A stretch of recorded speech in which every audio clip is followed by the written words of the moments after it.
Kan aku pengen delok polah.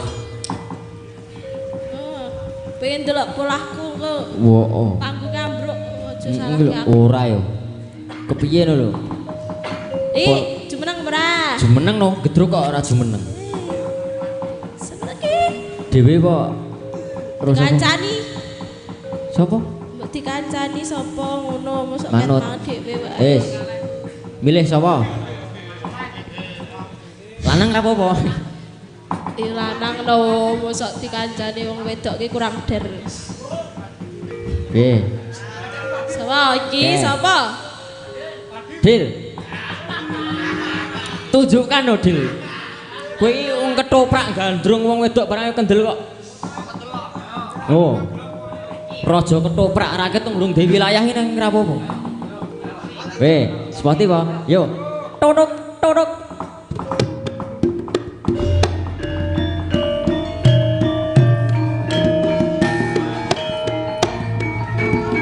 Yo nyenengke kanca.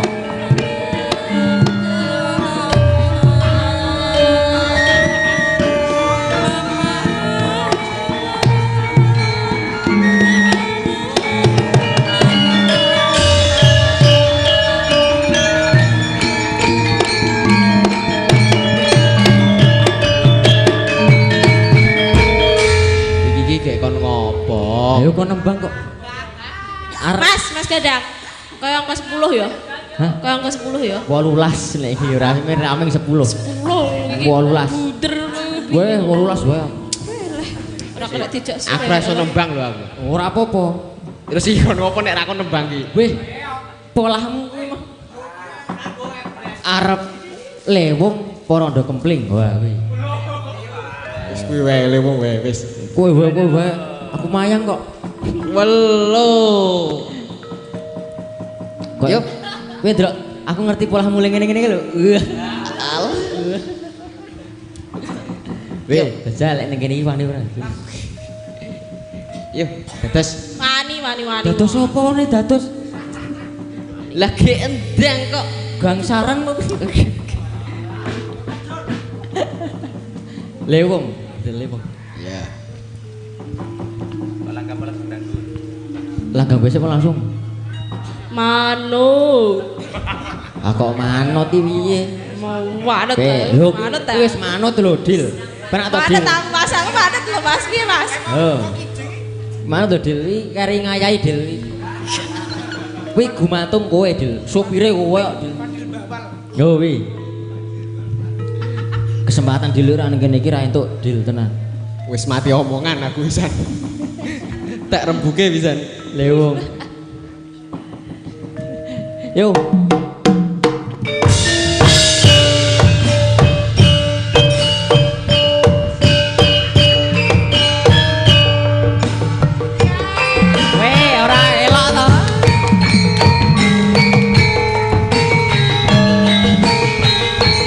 Joget e.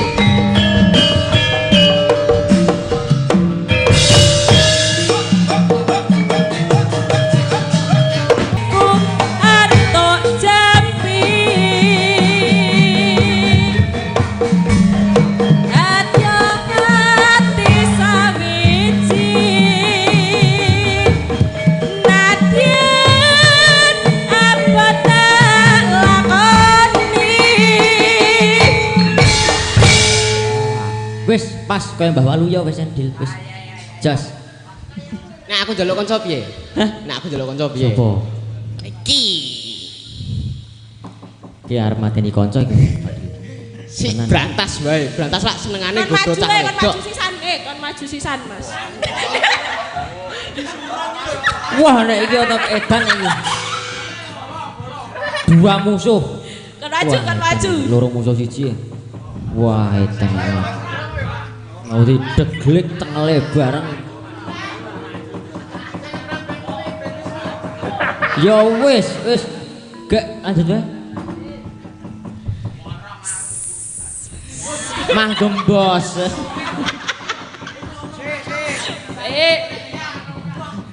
Ayo Mas, maju Mas. Motor. Untuk sidian geragas ya. Wah. Heeh kowe, tenan. Putune Mbah Gito kendel. Suluk ya. Seneng aku rek saiki. Kowe engko padahal medun kowe ngono wae lho. Ya ora satus nyampari apa-apa. Yo, Kowe kono aku kene. Nih. waduh. Nah, 2 versus 1. Ya. Wong itu ayo diampit bomo. Sabda Pandita Ratu Ning sliramu kadang eksiteku Ketimu kiwilani Resnaku bakal kita mati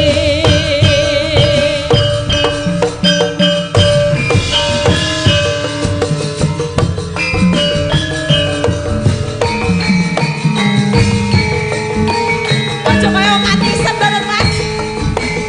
Wis ya lunas ya. Ya lunas. Bar iki sak wungkus. Hah? Ngopo padake aku warung? Wah. Lho piye to iki? Ya. Sekarang ngopo kowe? Ning kono ae. Niki ya wis ngono wae. Nada intut. Sopo sing muni cangkeme dalang e jumeneng iki mah. Iki wis jumeneng enak. Ora macem-macem. Mbak Novi. Ngagem bawa nggih. Nggih. Wah, jian senyumane beyo. Wah, ayu tenan kok iki tenan asli. Lek pomo sak umuranku, wah wis tak ngeneke ono. Tenan kok wis tak. Wah. Glibeng. Tenan aku iki Alah, glib. paling kacek piro to? Umurmu piro to? Pripun? Umure sampean piro? Kula 17 kurang sithik. Dinyang. 17 kurang sithik. Alah, kacek. Pirang tahun? 5 tahun to. Wah, 5 tahun ki ya waduh. Kuwi wah. Ya ora nih sewangun. Nek aku sing wah, nek aku sing luwih tuwa. Dari kimu. Enggak, Mbak. Lali janjine ngagem bowo.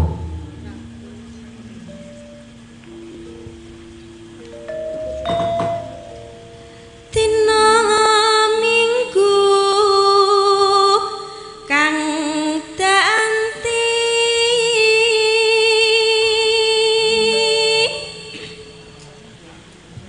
tinamuni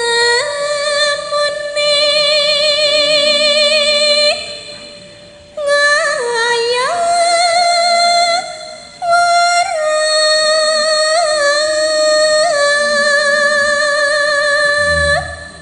Dina Minggu kang tak anti tinemune ngaya wara.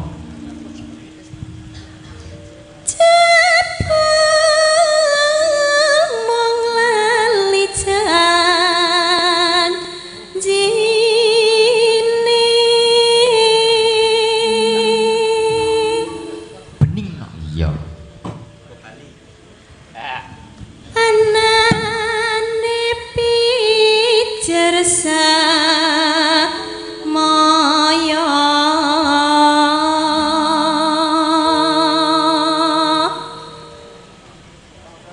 pintar Nah ning kene iki dikemayokke. golek alasan Wah. Jan ki mak. Iki lho kaya unggah. Wah. ngandar-andar angen dukun aku wis ora percaya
Matur sembah nuwun, Mbak.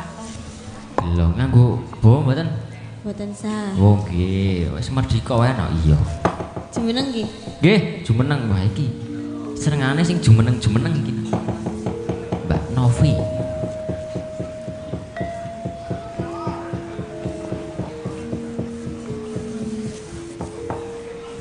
Bah, yuk delok. Langsung wae. Dilanggamke sik. Oh, nggih, dilanggamke sik.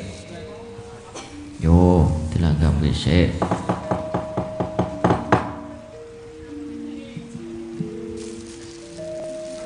Neng ngendi nggonku goleki boten putih kepengin ketemu senadyan ado tak parani mung nuruti karepe ati.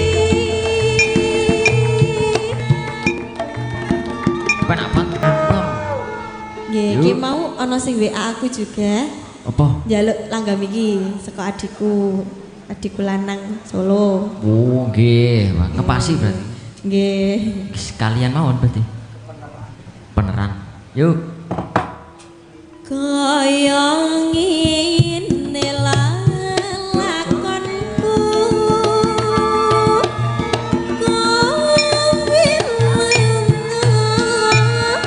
ninggalake aku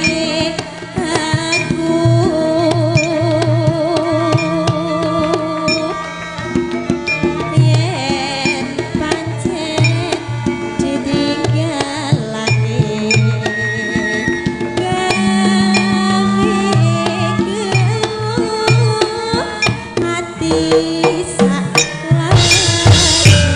Los, marep kuwi lho.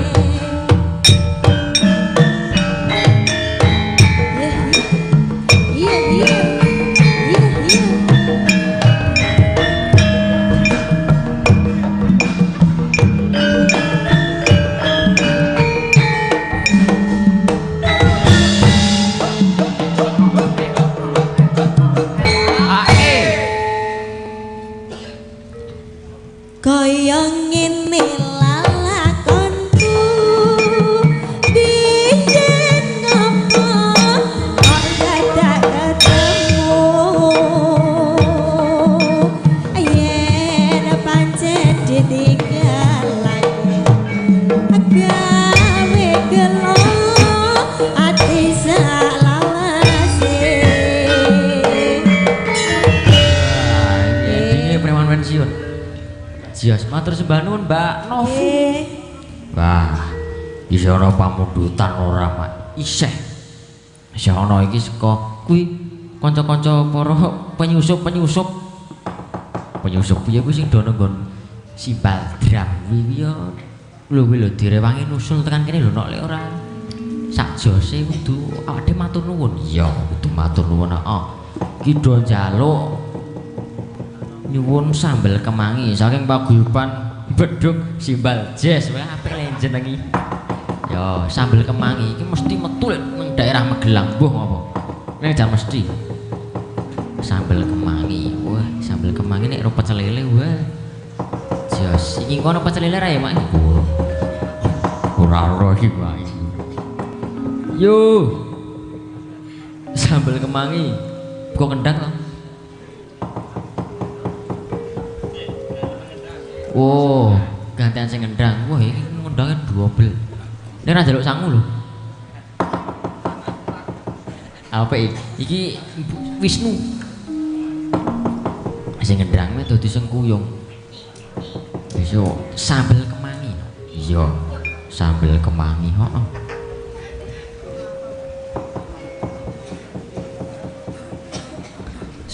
Tak spell sik ana iya. Jane langsung des ngono ta. Des tak dung. Wes dadi sapaan.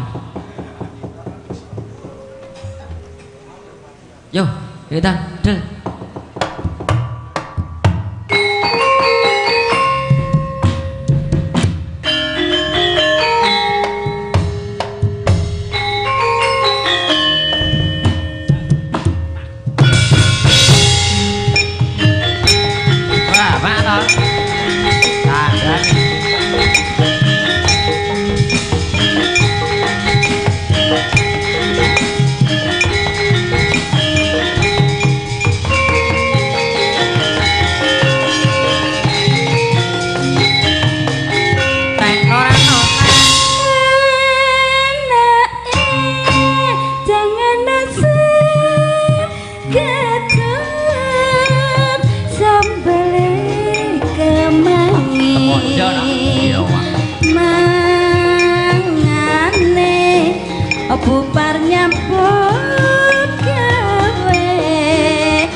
bintang dewe nadyan mung manggon ono desa nyatane ayam tentrem kumpul sakeluarga yo iki sejen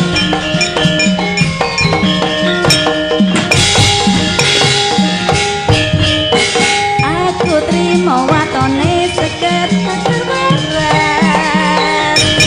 kayaku rupakno kagong hati sana kutu-kutu pipit merobuke mangan sebutinane seko sabar kemangi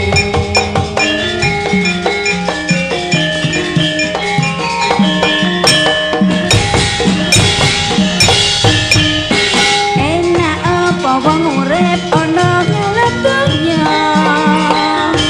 yen gada rakoso urip rapek mulya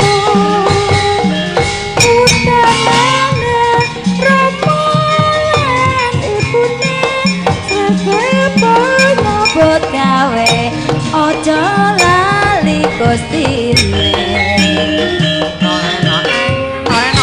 wah jios mbah nuwun mbah isih ana pamundutan ora mak wis ora ana iki no wis gak arep kepiye iki arep nutuke laku poya tetembangan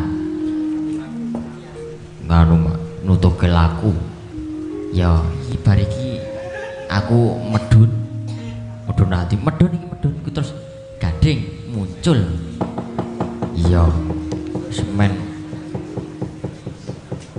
ujuk kabisan iya toh tenan gading wes lucune ra ijrah tas siji kuwi nesuwe lucu ana kuwi iya injegudel ana kan mesti kuwi tenan gading wis kuwi men sabetan piye saiki no iya saiki wae ya mak yo tan samar waduh wah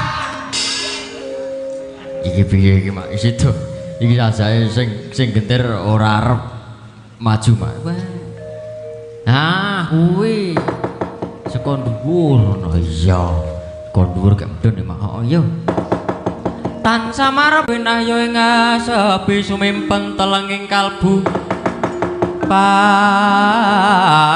pambukaning warana taran saking liyep layaping ngaluyup pindha pecating sumpana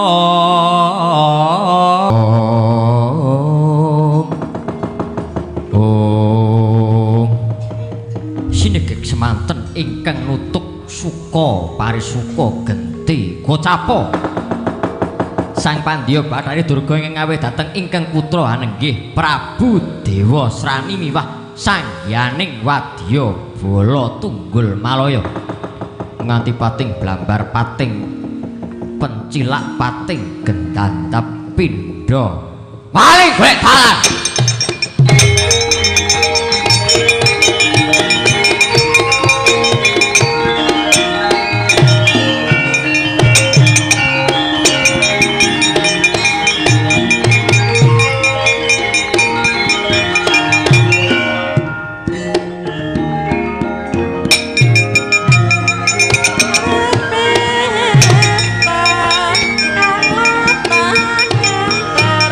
Toyo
Ijil saking jroning praja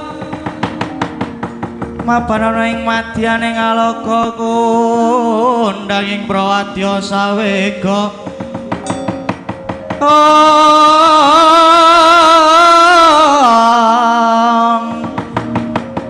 pasur tambur miang suling pepandhen daludak miwa bandira kagandha warna-warna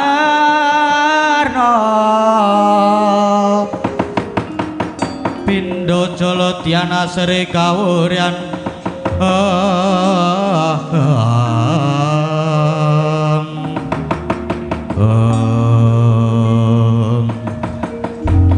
Duh Kanjeng Ibu Pandya Betari ngantos cumengklungen anggen kula ngiratos rawuhipun Kanjeng Ibu.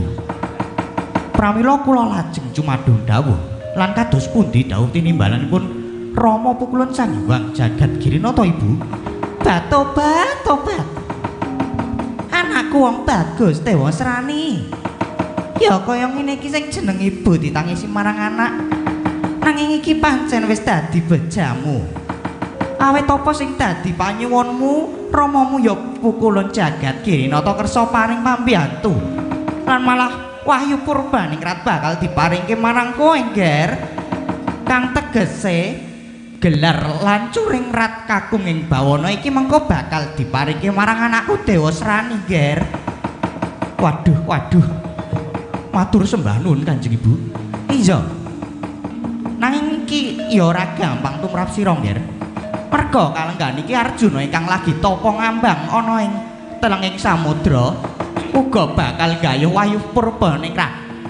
Nanging ya merga saka pambudidayanipun Ibu Pukulun Bathara Guru tetep bakal mbiyantu anakku Dewasrani. Ewa semono seranane kowe ya kudu tapa ngambang ana ing samudra, Nger. Aduh. Nanging yen kula kedah tapa ngambang kula mboten saged. Bab kuwi mengko aja sumelang. Kabeh ya wis dipenggalike. Mula iki dikanteni Lembu Andini iki. Merga Lembu Andini iki mengko uga dadi sarana kanggo ancak-ancik nggonmu tapa ngambang. Supaya aja nganti kerem nggonmu tapa ngambang. Aduh. Matur sembah nuwun Kanjeng Ibu. Bingahing menah kula tanpa upami. Iya. Malah ora mung kuwi. Nggonmu tapa ngambang iki mengko sing baku kowe kudu meling-meling ana ngolatake nggone Arjuna tapa. Sawise mengkono banjur lepasana jemparing. Lan aja sumelang jemparing iki pusaka dumati saka Ramamu Pukulun Bathara Guru. Mula kowe sing praeneng ati-ati ya, Nger. Inggih, ngestohaken dawuh Ibu. Ya, tumuli tampan ana nanging nggonmu nampane pusaka iki kudu nyembah dhisik. Sawise mengkono tumuli budal ya, Nger. Inggih, ngestohaken dawuh Ibu. Patih, tumuli budalna para wadya bala sepala supaya padha pecak baris ana ing dhisik ing samudra. Inggih, ngestohaken dawuh. Ayo, budal dina iki.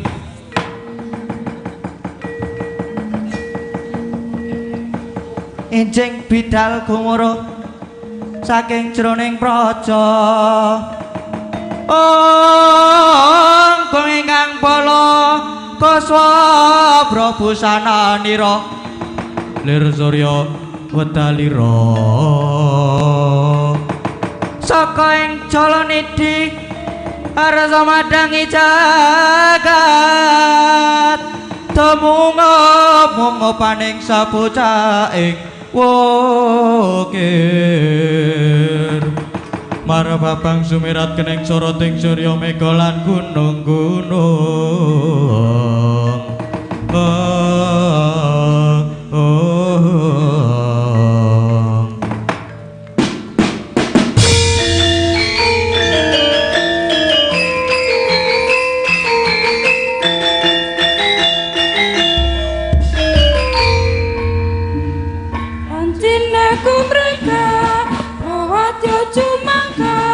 Umur suara ning medya samya lumapa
iku saknyatane Pancen saret rinangun mung sarang-sarang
minangka sambeting carita tunggal kandhane siji pernae awit-awit lamun sirah sinarna yekti ingkang wonten ing Purayagung negari Ngamartaya negari Ngendraprasta ya ing Bawata Kawarsa nujuri sajuga Sang Nata Prabu Puntadewa ya Prabu Yudhistira kepareng lenggah Sinewaka kaadhep ingkang rayi ing Jodipati nenggih Raden Werkudara ya Raden Bratasena dewa ingkang rayi kembar kemanikan Raden Nakula Sadewa kedadak nalika semono nampi rawuhnya ingkang Raka Nata ing Dwarawati miwah Nata ing Madura. Prabu Sri Bathara Kresna miwah Prabu Baladewa ingkang dederekaken Raden Setyaki mila daya-daya den acarani dadya mengkono pangudas maraning griya ingkang dereng kababaring lesan.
Sinongwati jagat kinari ambung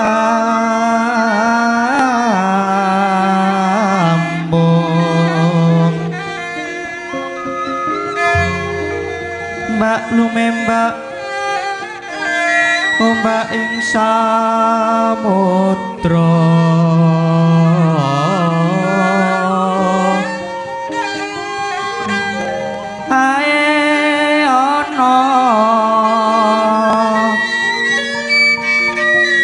ae